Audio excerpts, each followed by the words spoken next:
नमस्कार, आप देख रहे हैं प्रदेश का नंबर 1 डिबेट शो और प्रदेश के सबसे बड़े मुद्दे के साथ मैं हूं आपके साथ पराग गुप्ता।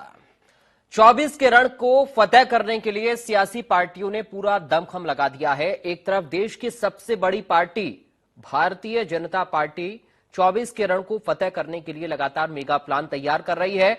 तो 2019 में बीजेपी को यूपी के जिन सीटों पर करारी हार का सामना करना पड़ा था, उन्हीं सीटों को अपने नाम करने के लिए बीजेपी आलाकमान ने अपने चाणक्य यानी अमित शाह को उतार दिया है।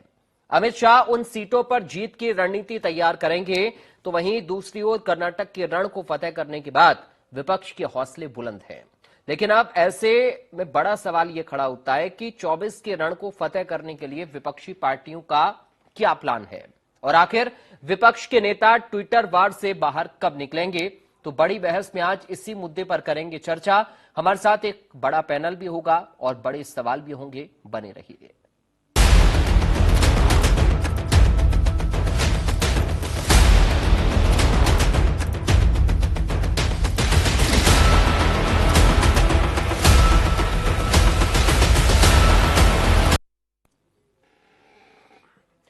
तो भारतीय जनता पार्टी ने लोकसभा चुनाव के लिए कमर तो कस ली है, लेकिन यूपी की जिन सीटों पर करारी हार का सामना करना पड़ा, उन सीटों पर जीत पाना आसान नहीं होगा। यूपी बीजेपी के लिए सबसे अधिक प्राथमिकता वाला राज्य है और महासंपर्क अभियान के अंतर्गत बीजेपी के राष्ट्रीय अध्यक्ष जेपी नड्डा और गृह मंत्री अमित शाह 27 और 29 जून को श्रावस्ती और बिजनौर में रैलियों को संबोधित करने वाले हैं। दोनों नेता अपने संबोधन के जरिए पार्टी के पक्ष में माहौल बनाएंगे और जीत की हुंकार भी भरेंगे।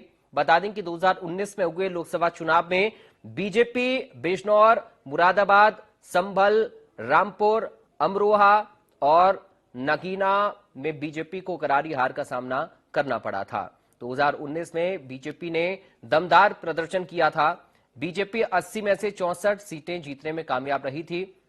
उपचुनाव में रामपुर और आजमगढ़ की सीट बीजेपी के पाले में आ गई थी। इस तरह से कुल 66 सीट हो गई थी। मगर अभी भी बीजेपी के लिए पश्चिमी यूपी के 6 सीटें चुनौती बनी हुई हैं। अब ऐसे में देखने वाली बात यह होगी कि अमित शाह और जेपी नड्डा के चुनाव से 24 में चुनाव प्रचार से 24 में कितना प्रभाव पड़ता है। वहीं इंडिया न्यूज संवाददाता ने हारी हुई सीटों को लेकर एक रिपोर्ट तैयार की है, देखिए आप। भारतीय जनता पार्टी ने अब अपना पहला फोकस उन 14 सीटों पर कर लिया है जो 2019 में वो हार गई थी। इसी के चलते अब अगर बात की जाए मिशन 24 की तैयारी को लेकर के, तो अब खुद केंद्रीय मंत्री अमित शाह 19 को बिजनौर और राष्ट्रीय अध्यक्ष जेपी नड्डा श्रावस्ती में रैली करेंगे। शाह बिजनौर की रैली से खास तौर पर पश्चिमी उत्तर प्रदेश को भारतीय जनता पार्टी के पाले में करने की कोशिश करेंगे। ये दोनों सीटें भारतीय जनता पार्टी बीएसपी से हार गई थी और बीजेपी 2019 में पश्चिम की संभल, मुरादाबाद, अमरोहा, बिजनौर, नगीना और सहारनपुर सीटें हार गई थी। शाह बिजनौर से अब इन सीटों को साधने की कोशिश करेंगे। तो जिस तरीके से मिशन 80 को लेकर के भारतीय जनता पार्टी लगातार कोशिशें कर रही है, अब भारतीय जनता पार्टी ने 2024 के लोकसभा चुनाव में उन सीटों पर फोकस करना शुरू कर दिया है जो वो 2019 में हार गई थीं। अब इस फोकस करने के बाद भारतीय जनता पार्टी लगातार यही क्यास में है कि 2024 के लोकसभा चुनाव में वो 80 में 80 सीटें जीत कर आए। लखनऊ से वीडियो जर्नलिस्ट अर्शद के साथ मैं निकिता सरीन, इंडिया न्यूज के लिए। तो चर्चा की शुरुआत करेंगे, लेकिन उससे पहले आपको नेताओं के बयान भी सुनवाते हैं। 24 के लिए भारतीय जनता पार्टी पूरी तरह से तैयार है और जनता के बीच जाकर भारतीय जनता पार्टी के कार्यकर्ता, नेतागण अपनी योजनाओं को समझा रहे हैं, जनता के सुख दुख की सुन रहे हैं, जनता के मन की सुन रहे हैं। तो जनता के मन की सुनने से और उनको जीतने का काम भी भारतीय जनता पार्टी के कार्यकर्ता कर रहे हैं, जिसका असर आने वाले चुनाव में दिखेगा। 80 सीटें जीतने का लक्ष्य भारतीय जनता पार्टी ने रखा है उत्तर प्रदेश की, तो 80 की 80 सीटें भारतीय जनता पार्टी जीतेगी, 100% जीतेगी। उत्तर प्रदेश के लोकसभा के चुनाव को लेकर समाजवादी पार्टी ने पूरी तरीके से कमर कस ली।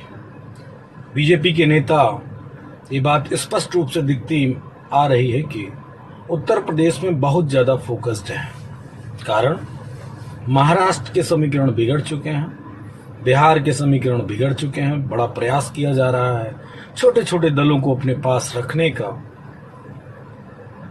मध्य प्रदेश, राजस्थान, छत्तीसगढ़, हिमाचल, इन स्टेटों में बड़ी चुनौती बीजेपी को मिलती हुई नजर आ रही है। देखिए, जिस तरह से उत्तर प्रदेश में अपराधों की बाढ़ है और बेरोजगारी चरम पर है, ये सब योगी आदित्यनाथ जी के शासनकाल में हुआ है।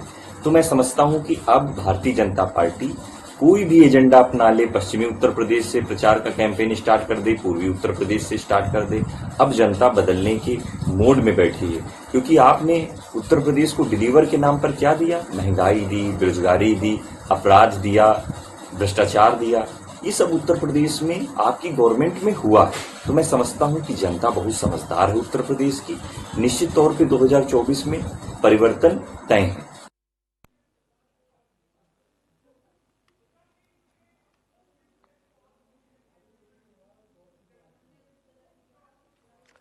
तो रिएक्शन आपने सुन लिए।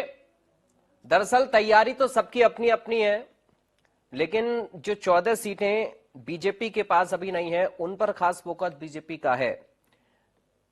पूरे 80 सीटों पर दावा जो बीजेपी का है, उस पर कैसे काम हो रहा है, समाजवादी पार्टी की क्या रणनीति है, कांग्रेस पार्टी कैसे काम करेगी, तमाम सारे सवाल हैं।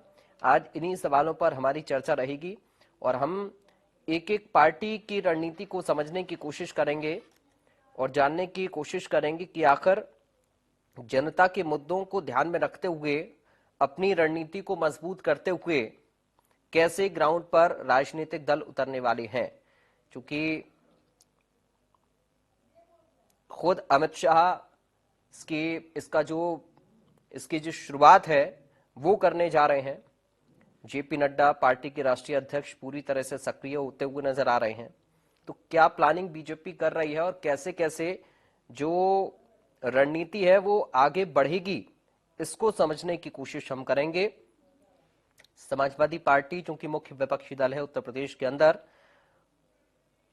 सभा का भी ये पूरी तरीके से दावा है कि इस बार जो उत्तर प्रदेश की 80 लोकसभा सीटें हैं उसमें समाजवादी पार्टी को भारी जन समर्थन मिलने जा रहा है।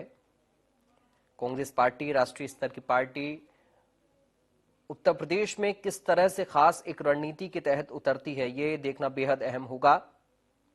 बाकी जो दल हैं उत्तर प्रदेश में, वो किस तरफ रहेंगे, किस तरह से उनकी रणनीति रहेगी, क्या उनकी भूमिका रहेगी, ये भी बहुत ज्यादा अहम हो जाता है। तो आज हम चर्चा अपने इस खास प्रोग्राम में, अपने इस डिबेट में यही करने वाले हैं कि 2024 को लेकर जो दावे राजनीतिक पार्टियों के हैं वो किस तरीके से उनको पूरा करेंगी, उन पर काम कैसे होगा। आज इसी प्लानिंग को हम समझेंगे। अलग अलग पार्टी से प्रवक्ता हमारे साथ रहेंगे और उनसे उनकी पार्टी की रणनीति को जानने की पूरी कोशिश हम करेंगे। और ये जो हम ग्राफिक के जरिए आपको बता रहे हैं, जो कमजोर स्थिति बीजेपी की है वो कहां पर है, इसको भी आप जरा समझ लीजिए और आकलन करिए कि इन सीटों पर बीजेपी का प्लान क्या हो सकता है या किस तरीके से इन सीटों को जीतने के लिए पार्टी काम करेगी। तो ये तमाम सवाल बहुत अहम और इन्हीं सवालों के इर्द गिर्द आज हमारी चर्चा रहने वाली है।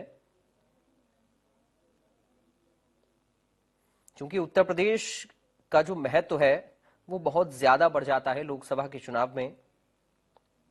बड़ा राज्य है, सीटें भी अच्छी खासी हैं, हर तरीके की राजनीति यहां पर देखी जाती है।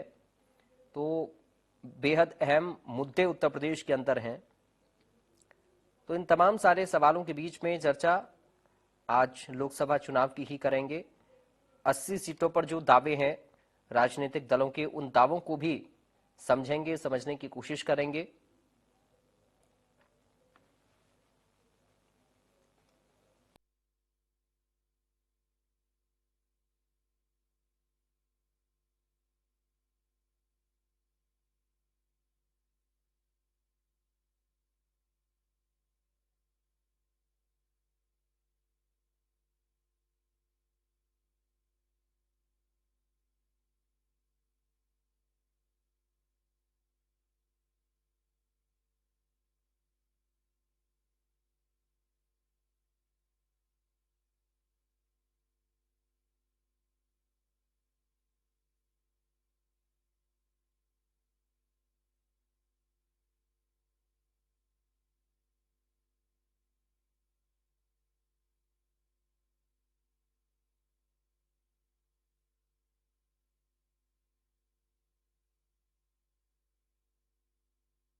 बनी।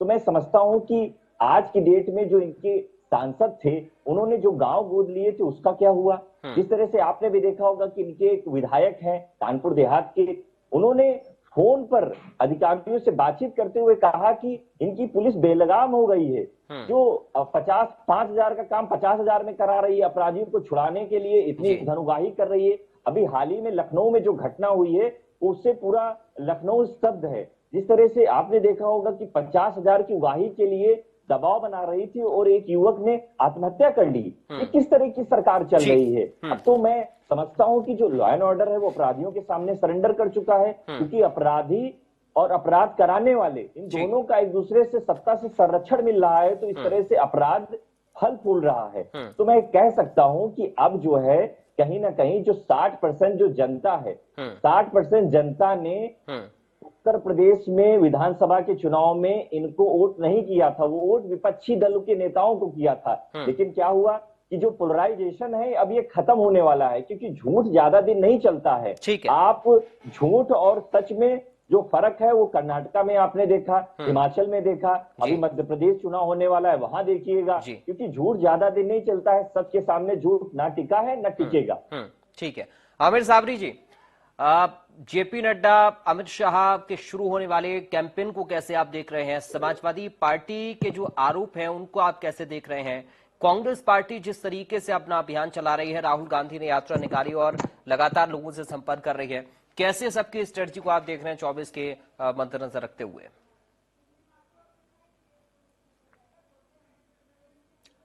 आमिर साबरी जी, आपको आवाज मिल रही मेरी? आमिर जी, आप मुझे सुन पा रहे हैं क्या? चलिए, लगता है साबरी साहब तक आवाज हमारी नहीं जा रही है। अशोक पांडे जी, एक बार फिर से आपके पास आते हुए, तमाम सारी बातें अभी आपके दोनों विपक्षी साथियों ने कही हैं। वो कह रहे हैं कि भ्रष्टाचार चरम पर है, जनता झूठ का जो पुलिंदा है उसको आप समझ चुकी है। तमाम सारी बातें आप लोगों की ओर से उन लोगों की ओर से आपके लिए कही गई, और साथ ही ये भी कहा जा रहा है कि जो एक बीजेपी विरोधी लहर चल रही है उसका नतीजा आपको अब 24 के चुनाव में देखने को मिल सकता है। पांडे, देखिए, अभी चुनाव का नतीजा सामने आया। नगर निगम के चुनाव में ये लोग जीरो थे, हम लोग जीरो थे। सर, कर्नाटक का उदाहरण भी तो दे रहे हैं ना, कर्नाटक का, हिमाचल का उदाहरण भी तो दे ही रहे हैं। लगातार सरकार में रहते हैं तो ऐसा नहीं है कि लगातार हम ही जीतेंगे। सुनिए, और वो तो ये भी कह रहे हैं सर कि राजस्थान भी आ रहा है, मध्य प्रदेश भी आ रहा है, छत्तीसगढ़ भी आ रहा है। वो समझ में आएगा, इनको समझ में आएगा। नहीं है, कॉन्फिडेंट होना ठीक और कॉन्फिडेंट होना ठीक नहीं है अशोक भाई। चलिए दीपक जी, आऊंगा, एक बार जवाब ले लेते हैं। देखिए, उत्तर प्रदेश के अंदर इन लोगों ने अपराध का राजनीतिकरण कर दिया था। इन लोगों ने भ्रष्टाचार को शिष्टाचार बना दिया था। पूरा प्रदेश ने आपके टीवी के माध्यम से ही देखा कि अतीक अहमद नामक एक अपराधी गुंडा लेके कुत्ता लेके मंच पे चढ़ता है तो नेताजी उससे हाथ मिलाते थे। आज ये परिस्थिति खत्म हो गई। जो क्या कर रहे थे नंबर पर था उत्तर प्रदेश, क्या कार्रवाई की मंत्री के साथ? प्रदेश बना के मंत्री आज हम दूसरे नंबर पे है, लोग तैयार है, अपराधी भाग रहा है। उत्तर प्रदेश मेडिकल कॉलेज खोलने की हमारी योजना है, लगातार हम उस योजना उत्तर प्रदेश में हम हाईवे की व्यवस्था दे रहे हैं। दीपक जी, मैं आ रहा हूँ, थोड़ा सा रुकिए प्लीज। लगाने को तत्पर है, उनको पता है कि सपा का गुंडा राज अब खत्म हो गया। शिवपाल, रामगोपाल, चंद्रपाल, धर्मेंद्र का शासन नहीं है, ये जनता का शासन है। उत्तर प्रदेश में लोग रोजगार लगाने को तैयार है। चलिए दीपक जी, चलिए पांडे जी जवाब ले लेता हूँ। दीपक रंजन जी से जवाब ले लेते हैं प्लीज। चलिए दीपक जी, बताइए आप अपने समय में ना निवेश ला पाए, ना भ्रष्टाचार को खत्म कर पाए, ना गुंडागर्दी खत्म कर पाए, कह रहे हैं कि हमने सब कर दिया फिर भी आपको रास नहीं आ रहा है। क्या इन्होंने खत्म किया? यही बेहतर समझ सकते हैं, यही बेहतर बता सकते हैं। अभी किसान की बात कर रहे थे, सुन लीजिए। किसान को उसका हक मिला, बात कर रहे थे, किसानों के लोगों ने कुछ नहीं किया। हमने, हमारी सरकार ने किसानों के जेब। चलिए अशोक पांडे जी, आप जवाब तो ले लीजिए प्लीज। दीपक जी से सुन लेते हैं प्लीज। इनके पास स्वास्थ्य, शिक्षा, रोजगार की कोई बात नहीं है और दूसरे की सवाल लेने के लिए तैयार नहीं है, बात सुनने के लिए लोग तैयार नहीं है। आज ये भ्रष्टाचार को शिष्टाचार बता रहे हैं। एक अरे चीज इन लोगों ने तो बताइए, भगवान के बताइए। इन लोगों ने तो भगवान को भी इन लोगों ने तो भगवान के नाम पर भ्रष्टाचार करने नीति सरकार ने उज्जैन किसानों की मूर्तियां केदारनाथ के पुजारी अपने केदारनाथ के पुजारी ने किसानों कहा के कि अंदर जो सोने की मूर्तियां लगी थी वो मीटर में तब्दील हो गई। क्या ये गलत है? घोटाला करने का काम किया इनकी सरकार ने। और चलिए, आप बात कर रहे हैं ठीक है, भाई, ठीक आप है, बात कर रहे हैं पश्चिमी यूपी में ठीक है, बड़े बड़े भारतीय जनता पार्टी के मंत्रियों और नेताओं की रैलियों की। ठीक है। अरे अभी केंद्र के गृह मंत्री अमित शाह जी मणिपुर गए, क्या हाल है आज मणिपुर का? क्या लॉ एंड ऑर्डर मेंटेन हो गया मणिपुर में? ठीक है, ठीक अरे है, जब इन्होंने ठीक कोई है। काम इन्होंने पराग जी कोई काम किया होता हाँ। तब ये जनता के बीच में जाए, तब हाँ। ये जनता इनको हाथों हाथ लेगी। आज जनता ने इनको नकार दिया है और आज जनता कह रही है कि एक फूल कमल का फूल। और 2024 में जो सरकारें पराग जी बटन दबाने से आती हैं वही बटन दबाने से जाती भी हैं। और आज उत्तर प्रदेश की जनता इनके खिलाफ बटन दबा करके इनको हटाने का इंतजार कर रही है। ठीक है, क्योंकि चलिए इन्होंने मैं सचिन जी के पास अब चल रहा हूं, क्योंकि समय खत्म हो रहा हमारे पास। अब सचिन जी से फाइनल रिएक्शन हम ले लेते हैं। सचिन जी बताइए सर, आप लोग भी तैयारी तो कर रहे हैं, लेकिन तैयारी ग्राउंड पर किस तरह से कामयाब हो पाएगी? क्योंकि हिमाचल का या फिर आप कर्नाटक का हाल ही का जिक्र करें तो क्या उसका कंपैरिजन 24 के लोकसभा चुनाव से करना ठीक है? अब बिल्कुल ठीक है पराग जी। जहां तक मैं कह सकता हूं कि अभी अशोक जी किसानों की बात कर रहे थे तो इन्हीं के विधायक की मैं आज की डेट की जो चिट्ठी है वो भी बताना चाहूंगा। और इनको किसानों दोनों सुन लीजिए भैया, लीजिए चिल्लाने लगे। अशोक जी अरे सुन मैं लीजिए, पूरी बात तो सुनिए ना। चलिए गन्ना जवाब ले किसानों लेते की हैं। भुगतान की बात थी कि सरकार ने कहा था कि 14 दिनों का गन्ना किसानों का भुगतान होगा। रोमी साइनी आपके जो विधायक है उनको चिट्ठी लिखनी पड़ रही है कि भैया गन्ना किसानों का भुगतान नहीं हुआ है। तो ये जो सरकार जो है वीडियो वायरल हुआ था। ये सरकार जो है दोनों तरह का जो रवैया अपनाती है उसको अब जनता समझ गई है। झूठ का पुलिंदा ज्यादा दिन नहीं चलता है, क्योंकि जिस तरह से श्री राहुल गांधी जी ने देश में भारत को जोड़ने के लिए यात्रा निकाली, ये जो नफरत की सियासत भारतीय जनता पार्टी कर रही है इसको खत्म करने के लिए ठीक है। आज का उदाहरण है कि कर्नाटक हिमाचल में हमारी सरकार बनेगी, मध्य प्रदेश बनेगी, छत्तीसगढ़ बनेगी, राजस्थान बनेगी और उसके बाद चलिए देखते हैं सर, देखते हैं, इंतजार करते हैं। और जनता के मुद्दे उतने ही ज्यादा है आप लोगों के लिए भी, जनता के लिए। बहुत शुक्रिया, चूंकि अभी वक्त हमें इतनी इजाजत दे रहा है। बहुत शुक्रिया आप सभी खास लोगों का हमारे साथ चर्चा का हिस्सा बनने के लिए। फिलहाल हमारे इस खास प्रोग्राम से मुझे दीजिए इजाजत, आप बने रहिए।